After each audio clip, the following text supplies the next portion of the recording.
पाहतोय आता अण्णा हजारे राळेगण सिद्धीमध्ये मतदानाचा हक्क बजावत आहेत। ही दृश्य आपण राळेगण सिद्धीमधली पाहतोय।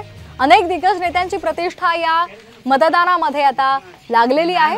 अनेक नेते त्याचबरोबर अनेक कलाकार मंडळी सुद्धा मोठ्या संख्येने इथे मतदानासाठी हजेरी लावत आहेत। आणि आता ही दृश्य राळेगण सिद्धीमधली तर दुसरी दृश्य आपण पाहतोय शिरूर मधून राळेगण सिद्धीमध्ये अण्णा हजारे मतदान करत आहेत।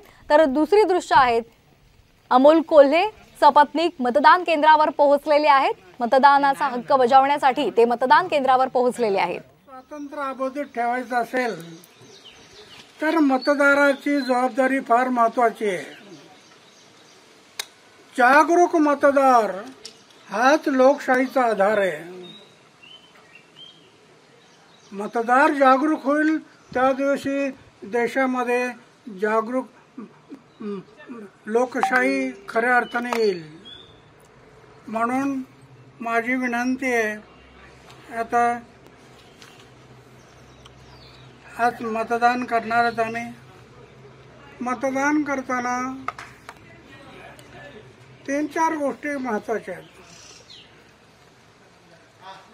ज्यांना मतदान करायचं त्यांनी मागच्या काळात काय केलं समाजासाठी हे पाहणं गरजेचं आहे।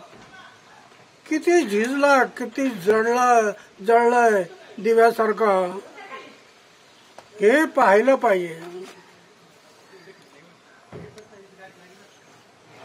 आणि ते पाहून तुम्ही मतदान करा। प्राणाचं बलिदान केलं, फासावर गेले, जेल भोगल्या।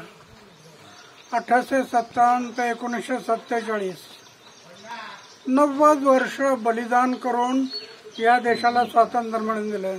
ते स्वातंत्र्य अबाधित ठेवायचं असेल तर मतदाराची जबाबदारी फार महत्त्वाची आहे। जागरूक मतदार हाच लोकशाहीचा आधार आहे।